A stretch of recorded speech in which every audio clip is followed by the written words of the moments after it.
अस्सलाम वालेकुम नाजरीन, आप देख रहे हैं ZAH न्यूज़। मैं हूं ज़हीर अहमद। नाजरीन, बड़े ही हैपनिंग वाला दिन। अभी वो जो मामला चल रहा है तैनाती का, अपॉइंटमेंट का, कि नाम किसका फ़ाइनल होगा किसका नहीं होगा, तो वो तो जिसका भी होगा, जिन किसी का भी होगा, वो तो बाद की बात है। लेकिन इस एक वाक़े ने बड़ा कुछ एक्सपोज किया है, बड़े लोगों को एक्सपोज कर दिया। गुज़िश्ता 2 वीडियोज़ में हमने मीडिया के कुछ बंदे, कुछ तो वो हैं जो लेटे हुए हैं बिल्कुल, कुछ वो हैं जो इनकलाबी हैं, वो कई मामलात में अब एक होते हुए नज़र आए। आज 2 सियासतदान जिनको बहुत ज़्यादा इनकलाबी समझा गया, समझने वालों ने समझा, उनकी आज मीडिया टॉक सामने आई।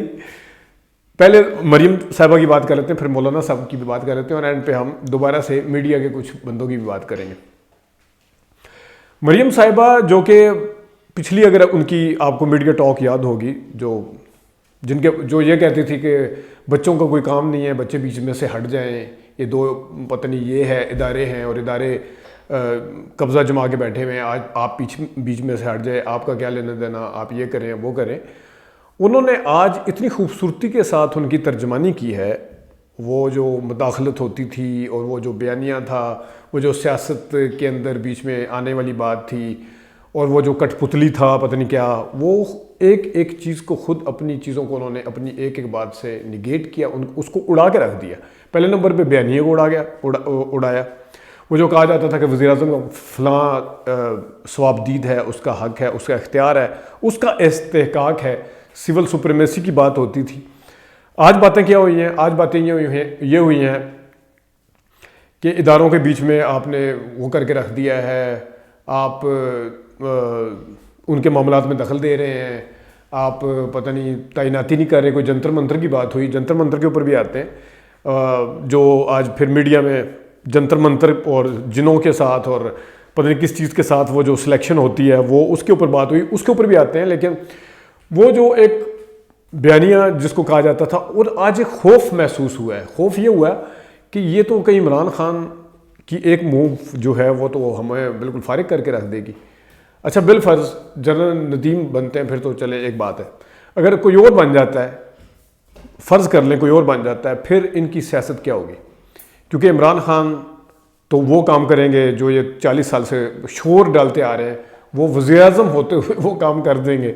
अगर वो काम करके दिखा देते हैं, फिर इनकी सियासत कहाँ पे खड़ी होगी, आप सोचें। फिर इनके पास जंतर मंतर के अलावा कोई बात नहीं होगी करने के लिए। वो जो बाहर बैठे हुए हैं, बयानिया खेल रहे हैं और पता नहीं नज़रिया खेल रहे हैं ठंडी हवाओं में, वो क्या करेंगे? उनके पास कहने के लिए क्या रह जाएगा इसके? और कैप्टन सफदर की जो मीडिया टॉक है वो भी बड़ी हैरान कुन है। और तो और मौलाना फजलुर रहमान साहब जो पूरा आज़ादी मार्च लेके आए थे यहाँ पे 2019 में, उसके बाद फिर उनकी हार्ड लाइनर, उनकी तकरीरें सुने। आप लोग जंगे लड़े जाके, और आपका बीच में कोई काम नहीं है सियासत में, और आप बीच में से हट जाएं। और इनको इमरान खान को कहते थे आप बच्चे हैं, आप भी बीच में से हट जाएं, हम इनको देखेंगे, हम इनको वो करेंगे। आज मौलाना साहब कह रहे हैं कि इदारा जो होता है वो इदारा होता है, ये जो तैनाती है ये हुस्न है, और इस तरह के मामलात को बहुत ज़्यादा बिगाड़ दिया गया है। मामलात बिगाड़ने की बात और कोई नहीं कर रहा, मौलाना साहब कर रहे हैं। अंदाज़ा करें, मौलाना साहब आज बात कर रहे हैं, मामलात बिगड़ गए हैं। अब वो सारे जो थे कि मौलाना साहब तो पता नहीं शायद कहें कि वाह वाह वाह वाह क्या ज़बरदस्त, पहली दफ़ा अगर वज़ीर-ए-आज़म ये कुछ करना चाह रहे हैं तो करें, हम आपके साथ हैं, ये तो ये करना चाहिए था, इस तरह सोचना चाहिए था। लेकिन आज जो है वो मेरे ख्याल में पता नहीं मुझे ये लफ्ज़ इस्तेमाल करना चाहिए या नहीं, आज तो सारे पॉलिशी, मतलब है वो एक इनकलाबी से कोई पॉलिशी बनते हुए नज़र आ रहे हैं।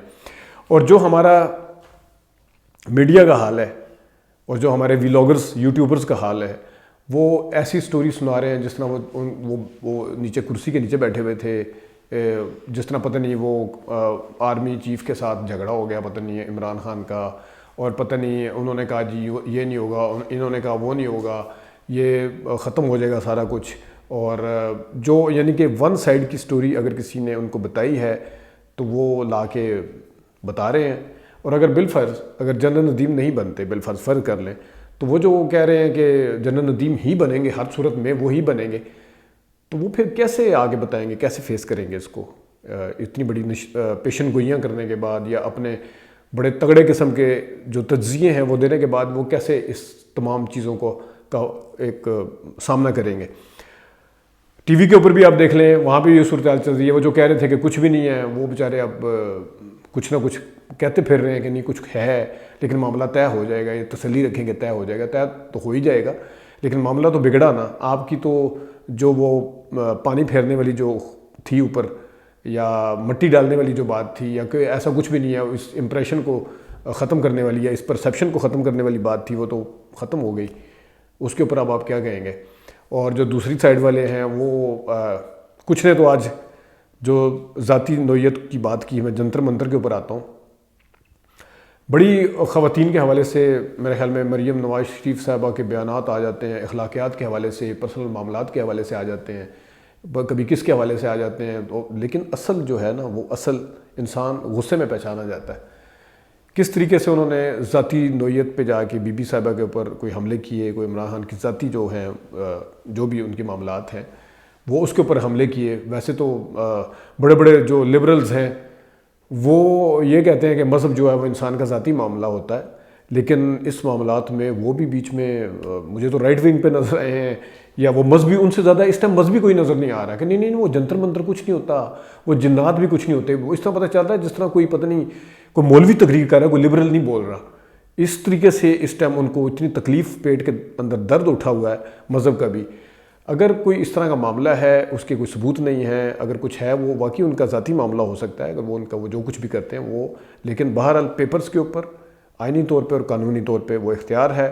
اور مریم نواز شریف صاحبہ کو ابھی سے فکر پڑ گئی ہے کہ ہم سیاسی شہید پتہ نہیں بننا چاہتے ہیں یہ, اور یہ نواز شریف بننے کی کوشش نہ کریں, اس کے لیے بیانیے دینے پڑتے ہیں, جیلیں کاٹنا پڑتی ہیں, پتہ نہیں وہ جیلیں کاٹنا پڑتی ہیں, کیا کیا کرنا پڑتا ہے. یہ تو آنے والے 1-2 دن 4 دن بتا دیں گے کہ اونٹ کس کروٹ بیٹھتا ہے.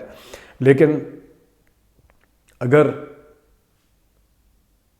وہ جس کی توقع کی جا رہی ہے وہ ڈی جی ISI سامنے نہیں آتے بلکہ کوئی اور آتا ہے, تو پھر سوچیں کہ سول سپرمیسی کی وہ جو ڈرامہ ہے وہ کیا ہے. پہلے تو ان کی آپس کی ایک بنائی گی پرسیپشن کے کٹ پتلی ہے, ساتھ ملا ہوا ہے اس کے, پتہ نہیں کیا کیا ہے. وہ ان کے لیے پریشانی کا باعث تھی, لیکن یہ جو لڑائی ہے یہ ان کے لیے مزید پریشانی کا باعث بن سکتی ہے اگر نتیجہ جو ہے وہ توقع سے ہٹ کے کچھ نکلتا ہے. تو ان کو تو اپنے بیانیے کی موت ہوتی ہوئی نظر آ رہی ہے, اور کہاں کس طریقے سے انسان ایکسپوز ہوتا ہے. ایک کوئی زیادہ 10-20 15 سال پرانی بات نہیں ہے, ابھی کی بات ہے. ابھی جو کچھ ہوا ہے پچھلے 1.5 سال کے اندر, وہ میرے حال میں اس کی سیاہی ابھی خشک نہیں ہوئی. اس کی آوازوں کی جو گھن اور گرج ہے ان تقریروں کی, خواہ وہ کسی ادارے کے خلاف ہیں, وہ ابھی بالکل ڈائلاگ ٹو ڈائلاگ یاد ہے, جملے جو ہیں وہ پورے کے پورے یاد ہیں. لیکن آج کس طریقے سے اس سے ادھر سے ہٹ کے وہ اس سائڈ پہ آگے کھڑے ہو گئے ہیں. نہیں ادارہ ہے بس, نہیں وہ آپ اس ٹائم اس طرح چاہ رہا ہے ان سے زیادہ محبت ہی کسی کو نہیں ہے اس ادارے کے ساتھ. تو یہ تو وہ لوگ ہیں جن کا میں ذکر سمجھ رہا تھا, ضروری سمجھ رہا تھا آپ کو بتانا. آنے والے دنوں میں اس کے اوپر بڑی نظر رکھیں گے, اور ہم ایک ایسا سیگمنٹ شروع کریں گے جس میں سارا دن جو ویلاگرز ہیں وہ جھوٹ بولتے ہیں, اور بعد میں اس کا ہوتا کیا ہے, ان کی جو پیشن گوئیاں اس ہوتی کیا ہیں, وہ سچی ثابت ہوتی ہیں یا نہیں ہوتی. اس کے اوپر ہم ایک سیگمنٹ کیا کریں گے. آج کے لیے اتنی اجازت دیجیے. اللہ حافظ.